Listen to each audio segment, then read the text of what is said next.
Hey class, hope you all had a great weekend and are ready for our next lesson.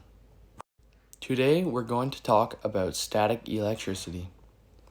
You've actually experienced it before, even if you didn't know what it was called. For example, you might have seen a balloon stick to the wall, feel your hair stand up after taking off a hat, or getting a little shock after touching a metal doorknob. These moments can happen anytime, at school, at home, or even when playing outside. Static electricity may seem like a small or funny thing, but it's a real type of energy that follows scientific rules. Scientists study static electricity to understand how objects behave with one another. Today, we will explore what static electricity is, how it forms, and why it causes objects to attract or repel each other. What is static electricity? Static electricity is the buildup of electric charge on the surface of an object. To understand this, we need to briefly talk about atoms. Atoms are made of protons, neutrons, and electrons. Protons have a positive charge, electrons have a negative charge, and neutrons have no charge. Normally, objects are electrically neutral, meaning they have an equal number of positive and negative charges. Static electricity happens when electrons move from one object to another, causing an imbalance of charge. As you can see in my diagram, all the electrons from the t-shirt jumped over to the balloon. The balloon has a negative charge because there's more electrons than protons. How static electricity forms.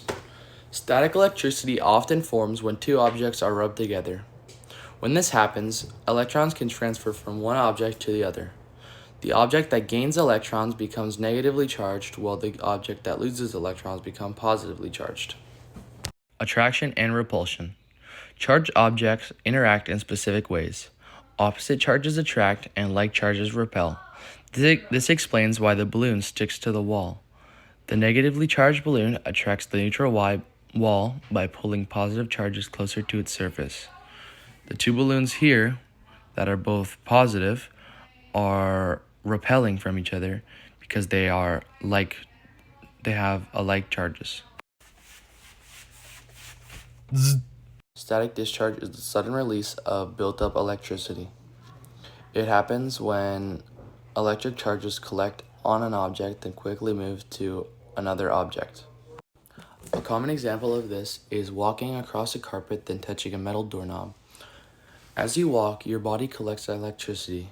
Then when you touch the doorknob, the electricity jumps to the doorknob, giving off a zap or a shock.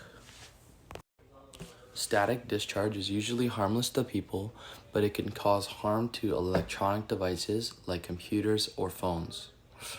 In places where flammable gases or liquids are present, it can even start a fire. Because of this, many companies or businesses decide to use grounding, special materials, and humidity to reduce static electricity. Static electricity appears in many real-world situations. Lightning is a large-scale example of static discharge in the atmosphere. Clothes sticking together after being in a dryer is another example, or even dust sticking to a phone or computer screen. These are all examples of static discharge. To summarize, static electricity is caused by the movement of electrons between objects.